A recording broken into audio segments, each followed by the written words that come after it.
When I suddenly woke up, a white ceiling greeted my eyes. Glancing around, I understood that I was in a hospital room. I distinctly remember my stomach suddenly hurting. Yes, that's right. I recall losing consciousness after a sudden stomachache during a meal. Presumably, I was rushed to the hospital in an ambulance. But why did this happen? I always check the expiration dates of the ingredients in the refrigerator. I haven't eaten out anywhere. If not, what caused such a stomachache? As I reflect on my actions, the door to the hospital room suddenly opened. There, with a pale face and short breath, was my daughter. She slowly approached me, wearing an incredible expression on her face. When I asked her, "Is something wrong?" my daughter opened her heavy mouth. "My name is Michelle Clark, and I'm 38 years old. I'm a normal office worker working for a generic company. I've been married to my husband Caleb for 11 years. We discovered my pregnancy right after registering our marriage, and the following year, our daughter Carly was born. My daughter Carly just turned 10 a few days ago. She's growing up healthy every day without any major illnesses. My husband and I both work, providing some financial flexibility in our household. We regularly go shopping as a family of 3 and occasionally travel. Although we can't afford extravagances since we also save money for our daughter's future. Still, living with my beloved husband and adorable daughter is the greatest happiness for me. However, lately, I've been feeling uneasy about my husband. It's not anything significant, but his behavior seems a bit different from before. For example, how he spends his time at home. Since our marriage, he rarely used to look at his smartphone at home. My husband was never tech-savvy, and I always had to teach him how to use gadgets. He even bought a latest smartphone a few years ago, but didn't include any game apps, saying that his only work was to communicate with his family. However, it feels like he has been spending significantly more time on his smartphone in the past few months. Recently, he has been looking at his phone with a happy expression. So I became curious and asked him, "Hey Caleb, lately, you've been messing with your smartphone a lot. Are you hooked on something?" Huh? No, it's not like that. It's an app my junior colleague at work recommended, and it's really interesting. Oh really? Then why not teach it to Carly too? She just got a smartphone, you know. Yeah, that's a good idea. But teaching her game apps might interfere with her studies, right? It's okay. She's responsible. Yeah, that's true. Okay, I will teach Carly next time. My husband, with a somewhat awkward smile, desperately tried to maintain his usual demeanor. However, it's been 11 years since we got married.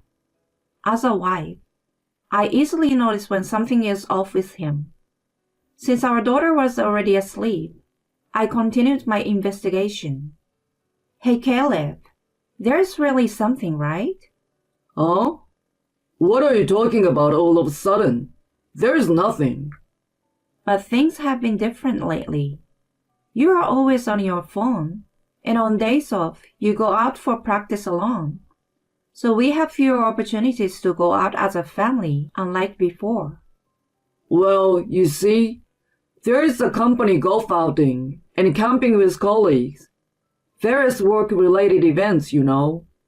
That's part of the job, so I can't help it. Are you really not hiding anything? No, of course not. Why would I lie to you, Michelle? My husband's smile is the same as I always knew him to be. I knew there was something going on, but I didn't feel like questioning him further. A few days later, As I was preparing breakfast, my daughter Carly woke up. "Good morning, Carly." I greeted her, pretending everything was normal, but there was no response.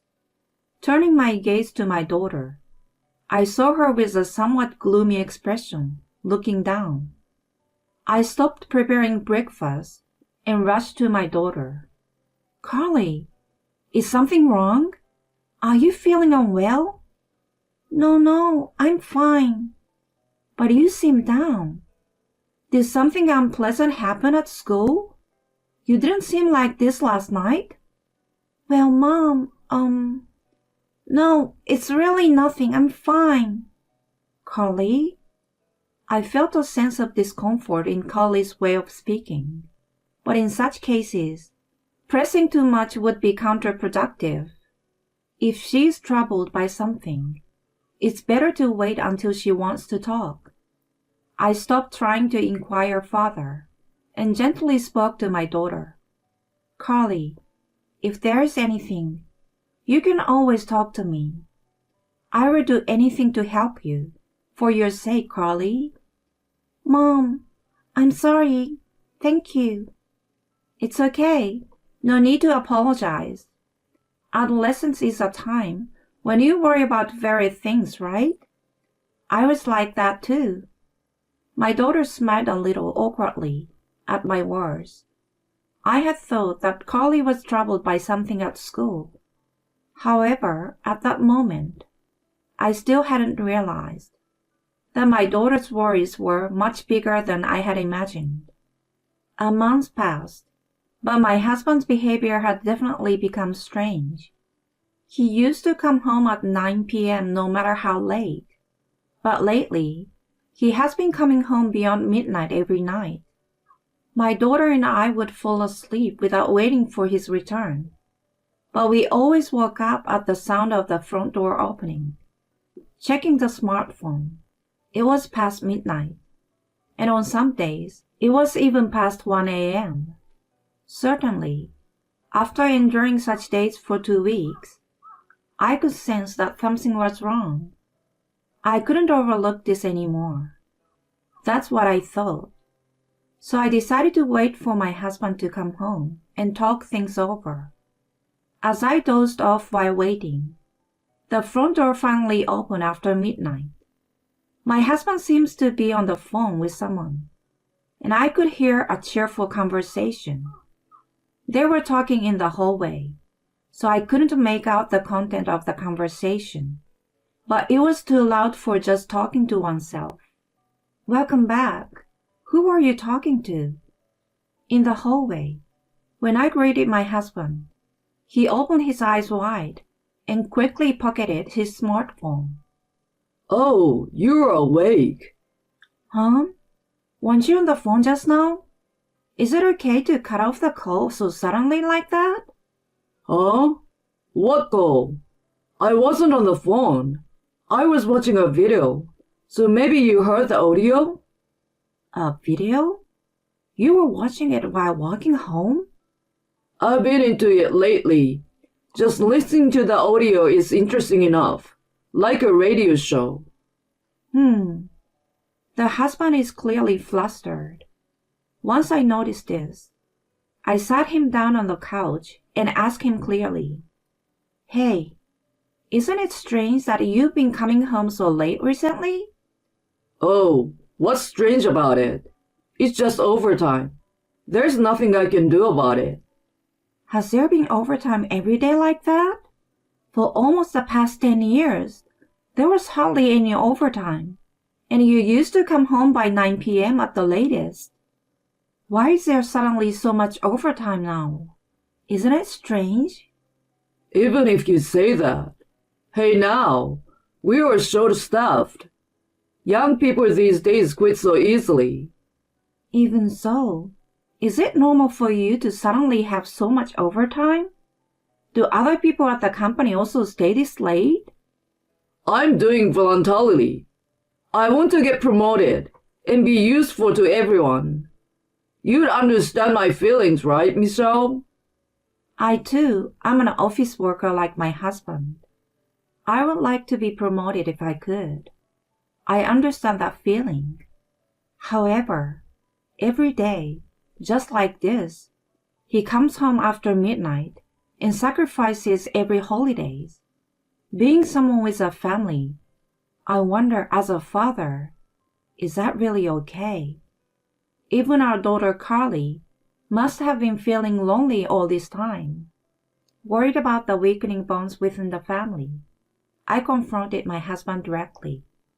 Hey Caleb, I understand that you want to work hard, and I support you. But can't you think a little about Carly? About Carly? We haven't been going out together as a family for a while, right? Every day, you come home late. Carly doesn't get to see her father, and she must be feeling lonely. Oh, well, yeah, that's true. I will try to adjust my work schedule. Thank you. I appreciate it. Yeah. My husband responded wearily, took out his smartphone, and started using it. It was to the point that I doubted whether he had even listened to my words. As expected, my husband didn't change his behavior, and the days of late returns continued.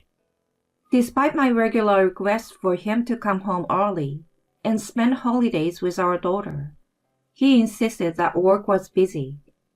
It seemed like my husband found my reminders bothersome. Over time, he started ignoring me when I spoke, and our conversations as a couple almost disappeared. One day, something unusual happened. On this Friday, my husband returned home unusually early, and then he made a surprising statement. Tomorrow, I will take care of all the housework. Let's go out as a family during the day. Eh? Really? Yeah, I've been making you and Carly feel lonely all the time. Thank you, Caleb. Finally, it seemed like my feelings had gotten through, and tears welled up. True to his declaration, the next morning, my husband finished cleaning, did the laundry, and even prepared breakfast. On the table were scrambled egg, toast, salad, and yogurt. It wasn't a complicated menu, but the fact that he made it was heartwarming. At my seat, there was even coffee, showing consideration from my husband.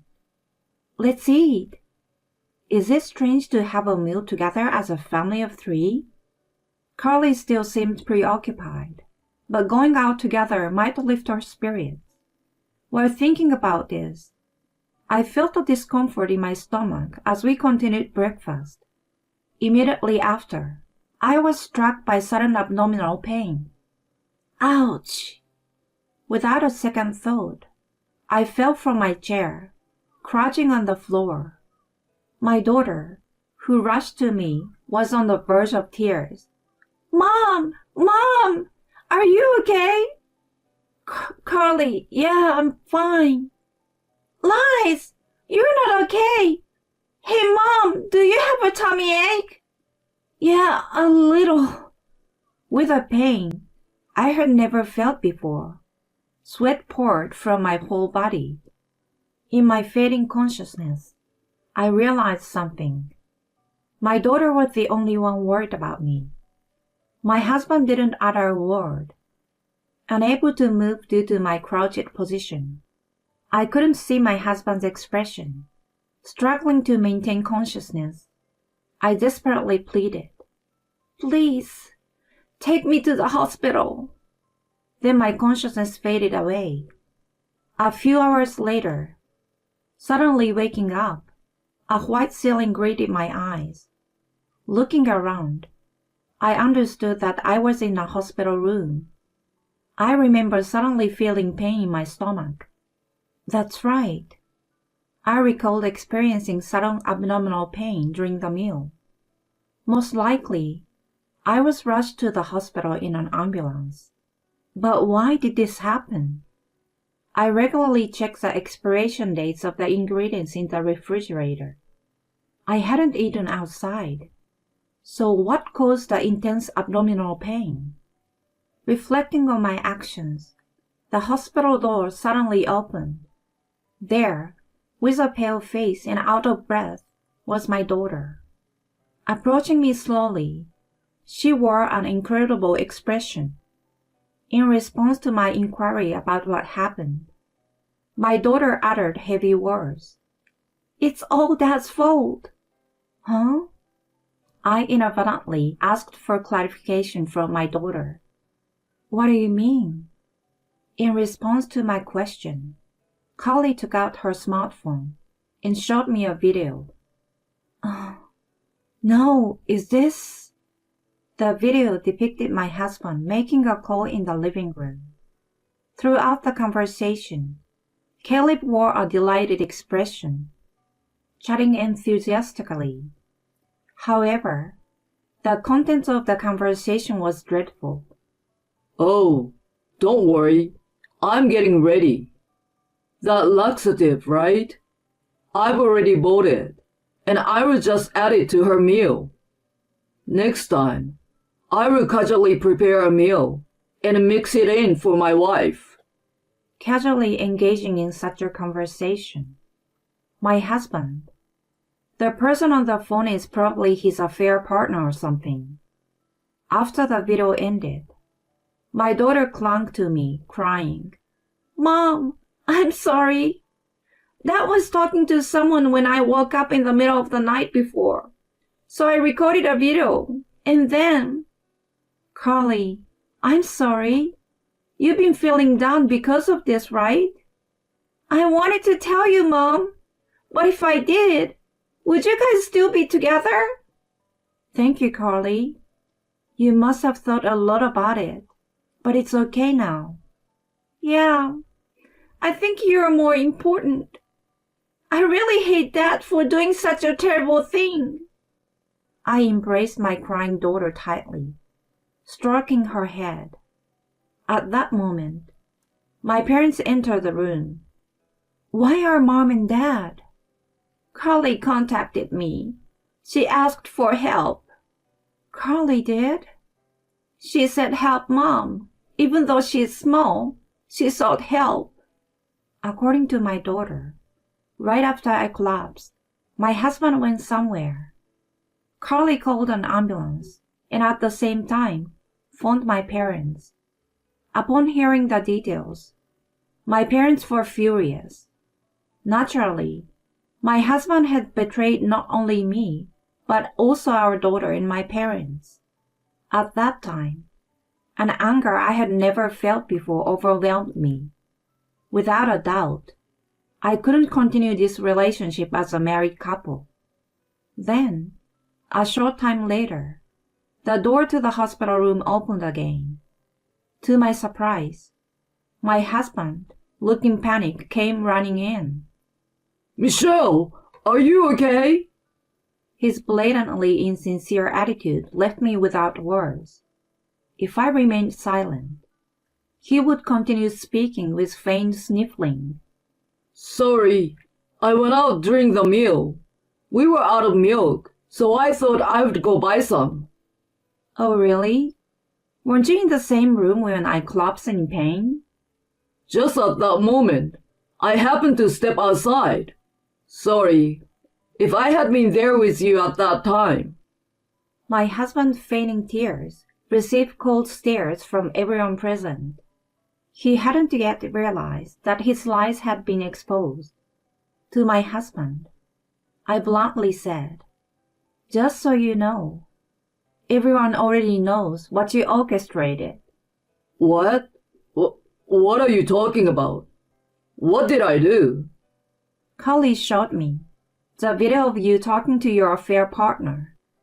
You were discussing putting a laxative in my food and how enjoyable it would be. "Why would I do that?" My husband, looking alarmed, fell silent. Upon seeing his demeanor, I became convinced that he had indeed plotted the affair. Piercing stares from my mother, daughter, and even me were directed at him. As my husband visibly turned pale, I delivered the final blow. Even the stories about working overtime were probably lies, right? Cheating on the family and having an affair. You're truly despicable. Despite having a wife and child, I'm deeply ashamed to have been married to you. I'm divorcing you. Leave that house right now. Wait a minute. Let's at least talk. What? There's no need to talk to you anymore. Got it? I will make sure to claim alimony from you. I won't let you go until you paid it all off. I will never forgive you, and the woman you cheated on me with. I will drag both of you down to hell. With that, my husband hastily left the hospital room.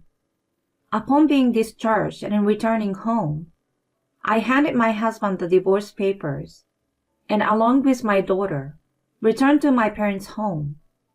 Since my husband was unwilling to agree to the divorce, I proceeded with the divorce proceedings through the lawyer I hired, demanding alimony from Caleb and his affair partner. I demanded a settlement from Caleb instead of filing a police report regarding a laxative incident. Thanks to my highly skilled lawyer, my husband quickly agreed to our terms. After paying compensation in a lump sum from borrowed funds, he was apparently easily discarded by his affair partner. Now, he spends his days shuttling between work and home to repay the debt. His parents have disowned him, and he leads a solitary life with no one to rely on. On the other hand, I'm peacefully living with my parents in Crawley at my family home. While I feel sorry for taking away a father from my daughter, I believe this choice was the right one. I aim to cooperate with my parents and shower my daughter with plenty of love in the days to come.